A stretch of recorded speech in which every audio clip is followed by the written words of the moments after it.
Team है जो लगातार 10 मैच जिताया है वर्ल्ड कप में। अब होता है कभी कदार लक साथ नहीं देता है, पिच पे साथ नहीं होता है, फिर भी अच्छा खेली। अब क्या बोल सकते हैं इसमें, हार तो एक्चुअली नहीं है, अब क्या ही बोल सकते, दिलासा देने के लिए तो कुछ तो बोलना पड़ेगा, बट फिर भी थोड़ा तो खराब लग रहा है क्योंकि बहुत मन से आए थे, घर पे झूठ बोल के आए कि हम जा रहे पढ़ने के लिए। 1 तारीख से एग्जाम है हम लोग कॉलेज में, यहाँ आके बैठे हम। अभी न्यूज में घर देखेंगे तब पता चलेगा। विराट कोहली, रोहित शर्मा, कौन सी जगह पे ड्रॉबैक हुआ है? कारण तो बैटिंग नहीं हुआ था, जिस तरह से 100 बॉल के बाद एक बाउंड्री लगा ना, क्योंकि ये लोग खेल रहा था जैसे 5 डेज का मैच होता है वैसे खेल रहा था, उसी टाइम थोड़ा लगा। विश्व कप अपने नाम अब किया, 10 विकेट था अपने लेकिन पास, पूरा अधूरी होगी खेलना दास्तान चाहिए इस था। विश्व कप की अगर उसमें भारत की अगर डोमिनेशन की यही बात ना देखिए, की तो। यही टीम 300 रन बनाती, 380 रन बना रही है, फाइनल में 240 बना रही है, तो थोड़ा बुरा लगता है। आपको विराट कोहली जितना परफॉर्मेंस है फाइनल में दिखाना चाहिए था। ट्रॉफी नजर नहीं आती। 11 में भारत ने जीती, 15 में ऑस्ट्रेलिया ने আমার নাম সোমা সাহা।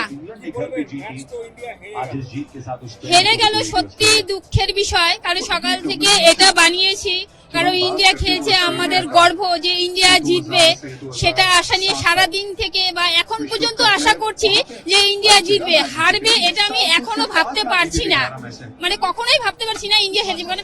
মানে কতদিন থেকে আশা নিয়ে আছি যে ইন্ডিয়া জিতবে, আজকে এখন এই মুহূর্তে পর্যন্ত আশা নিয়ে আছি ইন্ডিয়া জিতবে।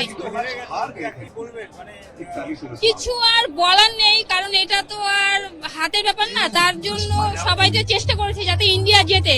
অনেক কিছু পুজো পার্বণ যজ্ঞ অনেক কিছু হয়েছে, কিন্তু তবুও পারলো না, কেন জানি না, সবই হয়তো ভগবানের ইচ্ছে। এখন এর চেষ্টা করবো এর পরের বার যেন ভালো করে জিততে পারে। কেন হারলো ইন্ডিয়া? মানে পরপর তো 10টা ম্যাচ জিতে যাচ্ছিল, কেন হারলো ইন্ডিয়া, কি বলবে? কেন হারলো সেটা হয়তো যারা খেলছে তাদের হয়তো মনের ভেতরে দুর্বলতা, ভয় চলে আসছে, তো ভয়ের জন্যই ওরা হয়তো হেরে গেছে। ওরা ভয় পেয়ে যাচ্ছে যে আমরা জিততে পারবো কেমন, ওদের ভয়ের জন্য ওরা হেরে যাচ্ছে। তাছাড়া আর এখানে কোনো হারার কোনো ব্যাপার হয় না। কি আশা করবেন আগামী?